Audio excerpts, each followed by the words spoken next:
When I first got into wellness when I was 20, there were certain things that worked. Okay, well, now I'm in my 30s and wellness looks different. And I think it's kind of fun to discover what works for me now and what feels good now. So it's almost kind of like a game that I'm constantly playing with myself. It's like, okay, but what do I need now?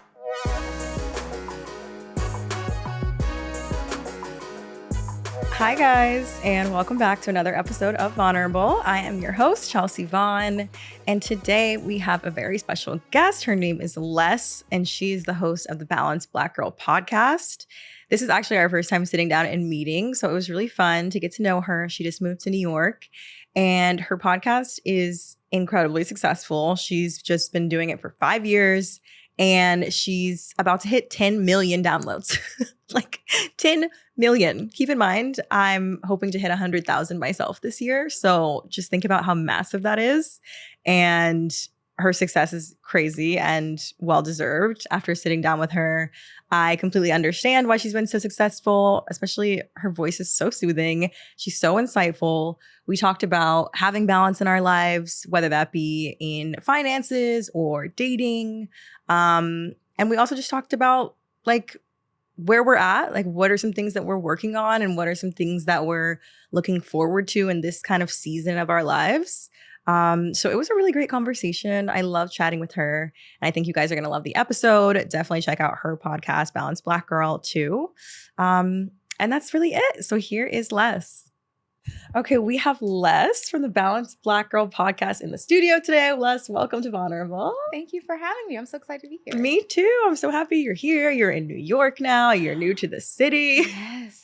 How is that going for you so New far? City girl. Yes. I'm having such a good time. Yeah. It's fun. It's totally different, but I like different. But you're a Brooklyn girl right now. Right now. Yes. Yeah, trying on Brooklyn. That's how I see it. I'm like, I'm here for a while. It's a season. I'm trying it on. Seeing how I like it. Do you think it is a season? Like you don't plan on staying here for long, or you're kind of just like letting it go where it goes? I'm letting it go where it goes. I don't think that I would live here forever. Yeah. But I could probably do a couple cute years, you know? No, I feel like that too. Everyone always loves to ask me. That's like their favorite question. Are you going to stay in New York forever? Like for the rest of your life? I'm like, I don't think so. Forever's a long time. Yeah. So for everyone who doesn't know you, what is your age, your sign, and where are you originally from? So I'm 34. Okay. I'm a Leo. Leo sun, Taurus moon, Libra rising. I know you didn't ask for the whole big three. Oh, I love the big three. There it is. There it is. And I'm from Seattle originally. Seattle. Okay. But you didn't just move here from Seattle. You were in LA. I was in LA for 4 years. Okay. Yeah. I've never been to Seattle, but is it as depressing and rainy as they say? From like October through June, yes. Oh. July through September, it'll be like chef's kiss, most beautiful place you've ever seen. I almost feel like that about here though. Like the summer is so glorious and it's like the New York that everyone talks about, like greatest city in the world. And then the winter months are miserable. Like you're about to, I mean, I guess you're used to it. We'll see it. Yeah, I've had some gloom in my day growing up in Seattle. But it is a beautiful place. It's a good mix of like city, nature. It's beautiful. Yeah. Wait, what did you say? Your Leo sun, Taurus moon? Yes. And what was the other one? Libra rising. Libra rising. Ooh, I'm a Virgo sun, Leo moon, Leo rising. Oh, nice. Oh, you got some Leo. A lot of Leo. Yes. But this is what I say. I'm like, Leos are known to be in the entertainment industry. It's true. Hosts, models. Like, we're the entertainer. It's true. The spotlight, it finds us. Yeah. Even if we're not looking for it. So I have a segment called What's Going Vaughn. And I just want to know one thing that you're like excited about in your life right now or looking forward to. Something I'm excited about in my life right now. Well, recently I've kind of recommitted myself to my healthy habits and just kind of recentered myself on my goals because I've been traveling for most of 2023, which was so fun. Yeah. But also my habits and just my life went a little haywire. And so I'm really excited to see how far I go when I'm actually focused and taking care of myself again. That's a good one. Yeah, I saw your post about your successful era. Yes, my successful era. That's what I'm calling it. Yes. Okay, what does successful era mean to you, though? Because I feel like success is different to everybody. Yeah, I mean, successful era is just giving myself everything I need to succeed and giving myself as strong of a foundation as possible.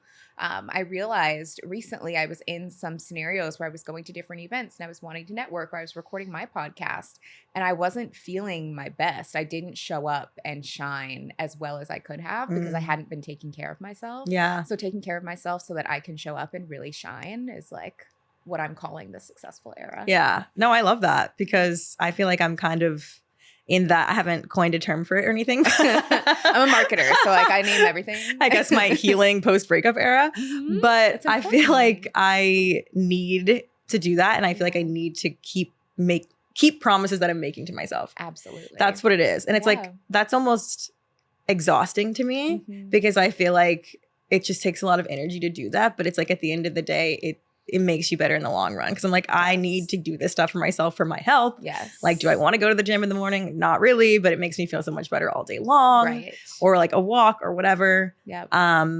But yeah, I'm kind of like in that same boat. I love that you're excited about that though. And I like following along your stories on your little hot girl walks and everything. People be clowning me for my hot girl walks and being like, Les, you're yelling at us to walk. I'm like, I'm just walking. I'm not telling anybody to do anything. You feel a way about me walking. Some people like me need to be yelled at. Please yell at me to walk. Yell at me to go to the gym. Please. I need help. So where did the idea for Balanced Black Girl come from? Like, what were you doing before hosting? And then how did you end up here? Yeah. So I started creating content in 2014. Okay. And I started a fitness blog. At the time, I was working in corporate, and then I was also a personal trainer. I got really burned out at personal training. I also was just not in a good headspace mentally. I think working in fitness, being in gyms, made me have kind of a weird relationship with my body. And it was just a lot. So I took a break from training clients, from being in gyms all the time. And I was trying to figure out, okay, how do I balance wanting to take care of myself without going overboard and without being obsessive? And so I started this blog talking about balance and sharing what I was doing. And it just kind of grew from there. And I started creating content on social media. And about 4 years later, I got burned out again. It's my cycle. Every 4 years, I get burned out and freak out. Right on cue for this year. I was going to say, what year are you at right now in the cycle? I was in a burnout year. Hence me putting everything in storage and moving across the country.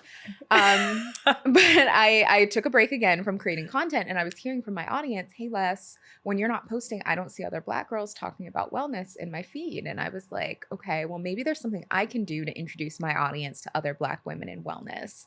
And so I was sitting at my job, literally just had the idea, start a podcast, name it Balanced Black Girl, and immediately did, and launched the podcast like a week later. Amazing. And just jumped in and have been going ever since. Yeah. And it's been 5 years, right? You just hit 5 years? Yeah. Congrats. Yeah, thank you. My little vulnerable is just a baby compared to that. But you're doing it. But I love that it's like Black girl focused, because I feel like, especially in the wellness, mental health, that space, it's never really like about us. Right. You know and what when I mean? it is, it's often really heavy. And that's valid, because like we do deal with some heavy stuff, but we also deal with happy stuff. And sometimes we want to be cute and talk about a hot girl walk and like not have everything be so rooted in trauma. Yeah. And so something that I do, for lack of a better word, balance, like no pun intended, is try to hold space for both of those things. Like we want to be well, but we can keep it cute and it can be fun and we can be happy. Totally. That's a really good point. It made me think of Pinterest, because when I was like, I was making a vision board at the beginning of this year. And I don't know if you've come across this, but like I was trying to find cute, normal, girly things on Pinterest for my vision board that were Black girls doing things. And I'm like, Black girls drink water too. Like we drink water, we go on hot girl walks, we do everything else that white girls do. Why can't I find a single girl on Pinterest that I can put on my vision board? And that's a really good point about, Pinterest, if you're listening, work on it. So I feel like as far as balance goes now, like now that you've been doing you did the blog, the podcast, where do you feel like you're very balanced, and where do you feel like you still need to work on balance? That's a great question. I mean, I feel like I'm really having to come back and refine my balance. Earlier this year, I was doing a ton of traveling. I was all over the place, and my wellness habits were not it. I wasn't sleeping well. I wasn't eating well, or honestly, even enough at all. Yeah. And so I'm kind of having to go back and start from scratch and rebuild those habits over. And I'm such a weirdo that I think it's fun to jump back into that and rediscover what works for me now versus when I first got into wellness when I was 20, there were certain things that worked. Okay, well now I'm in my 30s and wellness looks different. And I think it's kind of fun to discover what works for me now and what feels good now. So it's almost kind of like a game that I'm constantly playing with myself of like, okay, but what do I need now? Yeah. And that's how I approach it. Yeah. I mean, a game that's going to last forever. Like we're going to continue to do this for the rest of our lives. Exactly. And what you need in your 30s is not going to be what you need in your 40s probably. Exactly. And we're just going to have to keep going and going and going. There was something that you mentioned on your story about your podcast and about, yes, obviously it's a wellness podcast. That's what it's focused in, whatever. But you were like asking for questions from people and saying that you wanted to make it like a little spicier and that like you intentionally don't talk about dating, which I thought was so interesting because I'm like, my podcast is, well, I mean, I made it so I could have a space to be vulnerable, but like, and talk about whatever I wanted to talk about, like topics I think are interesting, whatever. But I do tend to lean towards dating and relationships. If you had to categorize this podcast, I think that's where it would go. So why are you purposely not talking about dating? So I talk about dating as a concept. I don't go into a ton of detail about my dating experiences for a couple of reasons. One, back when I first started creating content, at the time I was in a serious relationship that lasted several years. And he wasn't really a part of my content because back in like 2016, content was just very different. It was like, here is my smoothie bowl. Here is the workout. People didn't really care much about who you were or who you were dating or what was going on. Yeah. And when that relationship ended and that breakup was like really significant and traumatic, I didn't have people asking about it because people didn't know that it was happening. And it just was a lot more peaceful and a lot easier to heal from that without having thousands of people feeling like it's their business to know what was going on. 100%. And so I just was like, you know, I want to process these things privately moving forward. And so I haven't really gone into much detail publicly about my dating life ever since. I mean, I'll mention maybe occasionally on a TikTok or something like I'm getting ready for a date, but that's kind of all I'll say. Right. Also too, because a lot of like these guys that I'm dating, like they're not necessarily signing up to have their business be all over the internet. And so out of respect for them, I also don't really say much about them or put them out there. Yeah. But I know that dating is a topic that people like to hear about. And so people want advice or they have questions about things or they want to talk about their scenarios. So I'm open to that. Yeah. I just don't talk about mine. You're like, send me all your business. Yes. I'll give you advice, but I will not talk about myself. Exactly. And honestly, people like it. I mean, people like to talk about their business. So I'm like, if people like to share, this is a safe space. No judgment. Yeah. So do you feel like you just on your platforms, like you don't want to talk about that on your podcast or your page or whatever, but like, do you feel comfortable talking about it like publicly at all or no? I mean, I can talk about it some. I think part of it too for me is like, I don't ever want my relationship status to be my personality. Yeah. Whether that is being single being my personality, having a boyfriend being my personality, being a wife being my personality. I don't ever want the center and the core of how I show up to be all about my relation to another person. Yeah. I mean, that's smart. I feel like it's definitely something that I go back and forth on / struggle with. I definitely lean towards the side of it being my personality. It's not your personality. It's not my personality, but I think specifically because of how I got my public platform on a dating show. That makes sense. It is what people expect from me. Yeah. And not that I don't have to do what people expect of me. That's how people met you. That's how they met me. Yeah. They will always be interested in it from where I'm coming from. Totally. So with this podcast, like I like that I'm building a different audience. And I like to think that like, no offense to my Bachelor fans that I love and, love me so much. But like, I like to think that the people that didn't really follow me for me are just cycling themselves out and the new people are coming in that get to know me very well because of this podcast. Yeah. But are you like, so you just moved to New York a couple months ago? Technically, I don't live here yet. I'm still like subletting, exploring. But yeah. But I'm you, hoping to move. Yeah. But you have, so since you've been here, how has the dating scene been for you? Have you been out on dates? Are you like trying to, or are you kind of just like, no, I'm in the middle of a lot of stuff? I have been on dates, not a ton, but know, I'll go like on maybe a few dates a month. Which is like decent. And You know, what's interesting, overall, I will say I probably had a better experience dating here than I have in LA. Oh, do tell, because I feel like I hear a lot of words about the LA dating scene. Yeah, I just feel like it just wasn't a fit for me. The guys there, I just really had a harder time connecting with. And I feel like for my style of how I want to be treated, it just doesn't really match like a West Coast dude style of them being just a little bit more passive, and I just never really clicked with anybody there. Yeah. Versus here, even if I've dated people who have been like cool guys, I'm like, oh, there's not really like potential for this isn't going to go anywhere, but I still enjoyed my time, or like I had a good conversation, or I feel like that was a good experience and I learned something. Versus in LA, it was like, no, just wasted time. Just a bad time. Just a wasted time. Oof, that's tough. Yeah. And I haven't dated in LA, but I have a lot of girlfriends that are like, yeah, the guys here just aren't it. And I don't know why that is. I don't know what the difference is. Maybe it's because everyone from LA is like, I don't want to generalize as a certain breed of person, but like for guys, if you move to LA to pursue something in entertainment, like you're a certain type of guy. That doesn't mean negatively. It just might not necessarily be the kind of guy that maybe you're looking for. Maybe I'm looking for. And I think part of that has to do with me maybe growing up in the South. I don't know about Seattle. Like, when you said the kind of guy that you're like looking for with values, what do you mean? They're not there. So the West Coast in general, I feel like the men tend to be a lot more passive. They're far less likely to approach you. They're far less likely to initiate. You almost have to be kind of aggressive as a woman, like on the West Coast, versus I feel like, at least my experience on the East Coast, they'll approach you. They'll initiate. They'll say something. They'll follow up. They'll plan a date. And I'm not aggressive like that. And so the West Coast being so passive, it just didn't really work for me. Gotcha. Yeah. I feel like I definitely can be aggressive if I need to be, but I am now at a point in my life where I don't want to be. Right. Aggressive for what? Yeah. Like I think in my 20s, I'd be like, okay, well, I'm not afraid to ask a guy out. Like I'm not afraid to kiss a guy first. Still true. But like, I don't want to. Right. And then I think I was attracting the kind of guy that wasn't what I wanted. Because I would be like, okay, if you're the one making the first move, planning the date, doing all this stuff, and then later on in the relationship, you're like, why doesn't he do anything for me? Why doesn't he initiate? It's like, because you were doing it. Yeah, because you picked a guy that did that. Yeah. Yeah, and I've had both experiences, and I've lived both, and I don't think that there's ever definite dating rules, and I think that's part of what makes some relationship content so annoying is people speak in these absolutes.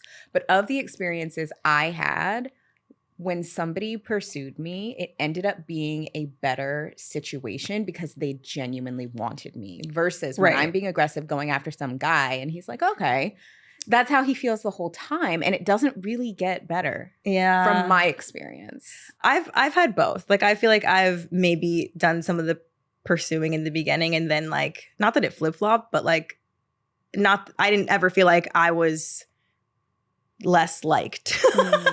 But I know what you mean. And I think going forward, I'm like, I don't want to do that. Yeah. I just want someone who makes it known their interest, and then you want to feel good. Like it ultimately should feel good. Maybe I should date in the South. I don't know. Because I think I'm a little more like traditional and old school than I like to admit. Yeah. There's nothing wrong with that. Yeah. I saw this woman on TikTok talking about, she called it the Great Coffee Debate.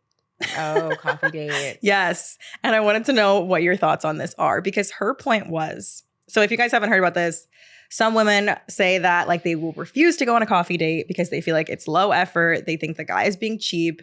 They just want to audition them and not spend a lot of money on them and like only have to like spend $5 and waste like 30 minutes of their time, whatever. And this woman was saying like, no, you guys have it backwards. Like I'm the one auditioning them. Like she was like, I plan 3 or 4 coffee dates in a weekend. And then she's like, and I only have to get ready once. So I'm not wasting my time. And then she's like, and I don't even call it a date. Like I call it a meetup because I don't know this person. Like I'm just meeting up with them. And then it will lead to a first date where yes, the man will take me to dinner. But she was like, it's so I don't have to waste my time and energy for all these dinner dates if I don't even like you. So I thought that was interesting. I haven't ever been on a coffee date, but I don't know how I feel about it. How do you feel about it? I don't know if I have an opinion. I can't say that I've been on a coffee date either. Yeah. I've been on like drinks dates. Right. Again, I think it's one of those things where it's like everyone is speaking in absolutes. And I think it totally depends on the person, who you're going out with. Maybe coffee dates align better for your schedules if you both have like work late. I don't know. I just think it kind of depends on how you got to the point of deciding if you want to go on a date and what the context of your lives are. In some instances, sure, it can be low effort. In some instances, maybe not. Yeah. I don't know. I hate to be like it depends, Right. but I think it depends. But you wouldn't necessarily write a guy off if he asked you out for coffee. Not necessarily. It depends on what led up to that. Yeah. It depends on what led up to that. Because I have been on like brunch dates because it's like, oh, I'm busy. I'm going to events all week or whatever. So like we do something earlier in the day. Right. So I think it depends on what led up to that and like why that is happening. Yeah. I mean, a brunch isn't any different than a dinner date. Right. Besides, it's just earlier. Yeah. Besides the time of day, right. You're still eating a meal together. Right. I think I don't like to do dinner first dates because I feel like it is a big commitment. And if you don't like them, I'm pretty decisive about energy, I think, in the first few minutes. For sure. If I don't like you at the appetizers, I don't want to have to sit through dessert. Like that's hours. That's fair. Hours. And I also don't want to be rude and be like, hey, I don't like you. Let's just end it here. You know what I mean? Like you're not going to end it in the middle of a dinner if you don't like it. Yeah. So I just feel like dinner dates are kind of aggressive for a first date, which is why I would prefer drinks. And then you could say drinks aren't really any different than having coffee. Right. Like, okay, you buy a $15 cocktail. Like, does it depend on how much money the guy spends on you that makes you feel more valuable? Like, that's weird to me that you think that, okay, because he only wanted to spend $5 on you, like he doesn't, like, why should he want to spend? And I think for a first date too, it's like, okay, well, if you don't know each other or you've never met. Yeah. And everyone on dating apps is like talking to / probably going out with multiple people. So like, I don't necessarily blame this person for not wanting to spend $150 on me when there's a good chance it's not going anywhere. That's valid. Yeah. So funny. I just thought that TikTok was interesting. And she had, of course, a million comments of people being like, this is so low effort. I will never go on a coffee date. People get so opinionated about things that don't really matter. They absolutely do. Especially with dating and especially with like a guy paying for things. Like I could post anything about a guy paying for something a date and it's going viral because everyone wants to argue in the comments. Right. And it's like, why? Why argue? Yeah. I had somebody else on that does like rules for dating. So probably not your thing. She's like, it depends. For everything. No, she's like rules. Yeah. And I think it's interesting to listen to her because she's like, the rules work. Yeah. Like it doesn't matter. Yeah. Like this is what I believe. Cool. Have your thing. Yeah. And one of her rules is like, you should offer to split the check, but like basically make a fake offer. No. And I was like, but she was like, I just feel like I've heard from a lot of guys that like it hurts their feelings if like the girl doesn't even offer. But I'm like, but if he accepted the split, like she's like, yeah, I'd never see him again. I'm like, well, then why are we trapping him? Yeah. Yeah, I don't know. It's like if I'm being honest, I want the guy to pay for my date. Like, period. I do. They just always do. I mean, from my experience, it just isn't even a thing. Okay, you're picking the right guys then. They just always do. I feel like such an asshole saying that, but it's just is like the check comes, they grab it and they do it. That's ideal. But some guys don't. Oh. Yeah, it'll sit there. It'll sit in between you. It's awkward. Oh, that is awkward. Really awkward. Yeah. Really? Yeah.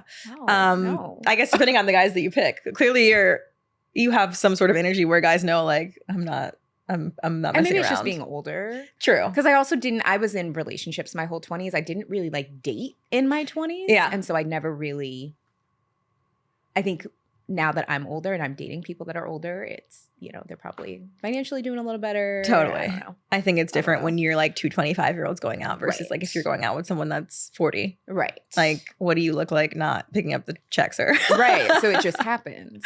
Yeah, totally. I'm team no offer. I feel like I would just sit there and I would say, thank you. Yeah. Like, thank you so much. I appreciate it. But I won't be offering going forward. I don't know if I've ever offered. In a relationship, like a long-term relationship, I feel like it's different. Yeah. Because that's different. Whatever. You pick it up sometimes, I pick it up, whatever. Like, whatever. Yeah. But a first date, like, no.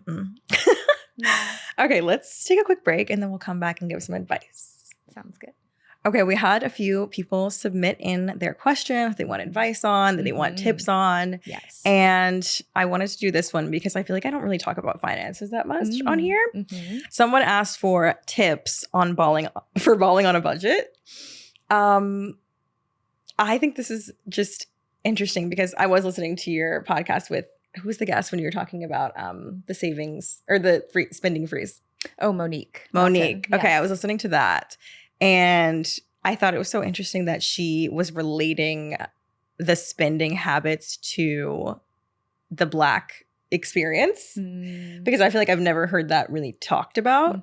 But I thought it was true and very relevant. If you guys haven't heard the episode, you should go listen to the episode. But in my experience, I'm not a huge spender. I'm more of a frugal saver kind of person. Same. So I feel like I'm not really like balling. Like I don't know tips for balling on a budget. I think my biggest tip would probably be like, I never buy anything full price. That's like one thing I really rarely ever do. And I feel like that's an easy one that kind of like adds up in the best way, because it's like if you're constantly just buying stuff like as soon as it comes out, you go to Zara, you buy the newest thing when it's like in season, you're buying things like at the Gucci store full price. Like that's just, I don't do that. And I just think it's silly personally. So I will always look for a sale or shop around a holiday if I do shop. I really don't shop that much in general, but you're never catching me buying, especially designer things full price. And maybe that's just how I was raised. Like my mom was obsessed with TJ Maxx. Like we were always getting discounts. We were always looking for sales. But what do you think about balling on a budget? Yeah. I mean, I think the biggest thing that someone can do if they're trying to be better about their finances is to stay on top of them. Like visibility into your finances, exactly how much money is coming into your account, exactly how much money is going out. Where is your money going? And tracking everything you spend to understand where it's happening is really important, because that's going to show you your habits. It's going to show you your patterns of where you tend to spend and how you tend to spend. And I think if people do have maybe a problem where they're spending too much, or maybe they're shopping too much or something along those lines, it's important to understand, okay, when you're buying these things, what is the feeling that you're looking for? Do you like the dopamine hit of making the purchase? Do you like feeling like if you're wearing the latest thing from Zara, people will think certain things about you? Like, what is that feeling that you're looking for? Identify what that need is. Is that a need that you have? Can you find it somewhere else? And really get to the core root of what is causing your spending. Yeah, that's a really good tip and interesting take. I definitely should take that advice, because I'm bad about like actually looking at what I'm spending my money on. Yeah. But I think that's because I'm in a place right now where I don't have to. Right. That sounds like I'm rich. I'm not rich, guys, I swear. But I mean, like, I think I spent so much of my life, especially like 20s when I first moved to New York, college, where I was so broke that like it was always constantly on my mind. Constantly have to check your bank account. I'm constantly overdrafting. I'm constantly worried about like everything, how to pay for everything. And so I feel like now that I finally, and I feel like this didn't happen until maybe like late 20s, early 30s. I feel like I'm finally at a place where I don't always have to be thinking about / checking my bank account. And that is very freeing to me. So I don't even want to anymore. Obviously, I still look. I'm not like throwing the Amex down for everything. But I'm not looking in that much of depth. I think if there was a situation where I was like, oh, I'm spending too much, or like, I don't even know where I'm bleeding from here, like, then yes, sit down, look at it, do a spreadsheet, something like that. Have you heard of Ramit, like How to Get Rich? Okay. Yeah, his book, I Will Teach You to Be Rich. Yes. It's really good. So I watched the Netflix show and I loved it. I messaged him and tried to get him on the podcast. Yeah, he didn't reply. keep going. I'm going to keep messaging him. Great. Yeah. But I thought that, I just think the whole conversation around money is interesting, because we don't think about how we were raised to think about it until you have to think about it, or until you're combining with somebody else and they were raised differently. Right. And then you're like, wait, your relationship with money is so different from my relationship with money. Right. And now we have to combine this and it's so weird. And then there's emotions involved. Like you just said, it's like, what is the feeling you're getting from spending or buying things? But one thing that he says is like spend a lot on the things that you love to spend on and then cut like viciously on the things that you don't care about.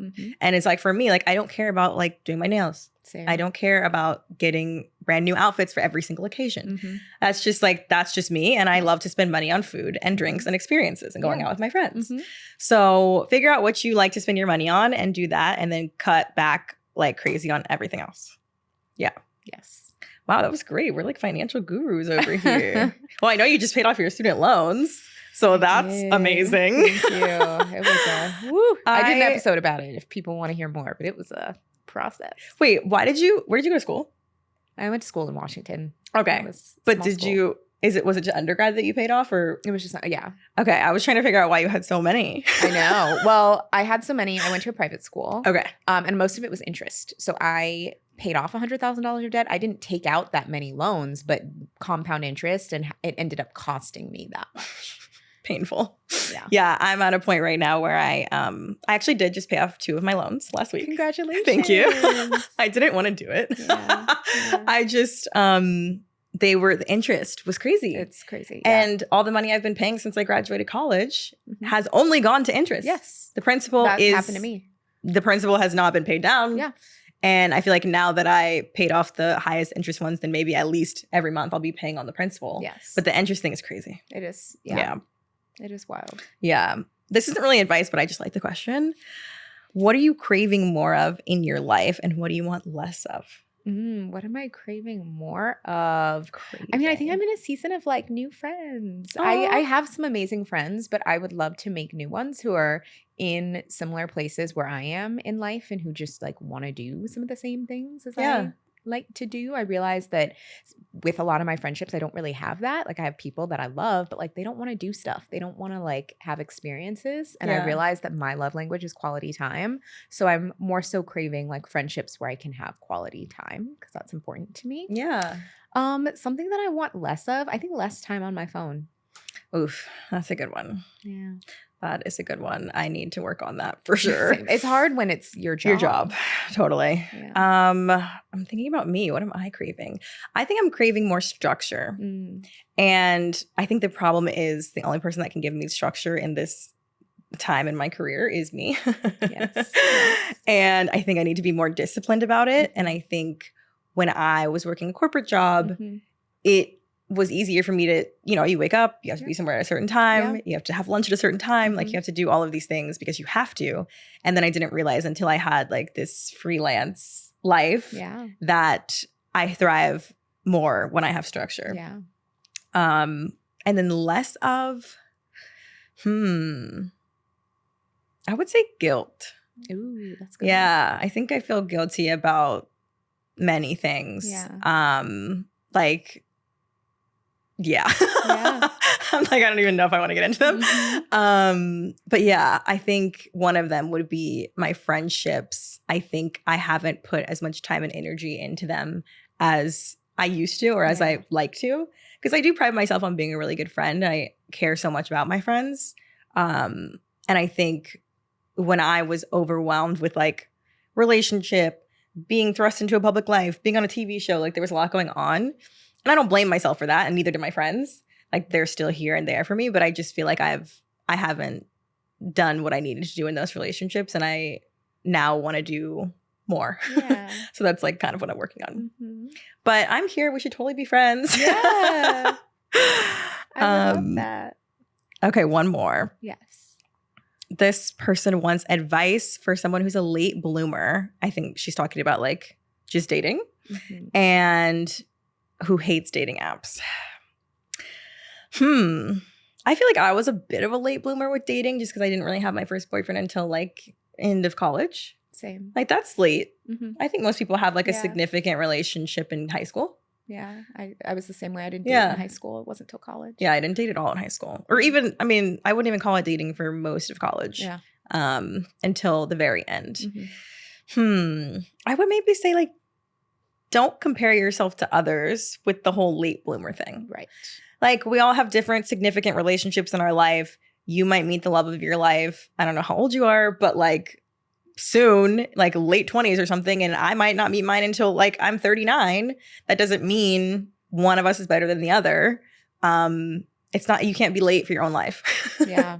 Yeah. Ooh, I love that. You can't be late for your own life. Yeah, you can't. I would also add that a lot of the timelines we see were based on a time when people didn't really have options. But we have options now, and options can help us kind of expand time. So I think instead of looking at it as I'm late, look at it as you're expanding time. You're expanding the time that you get to have some of these experiences, and like, don't stress about it.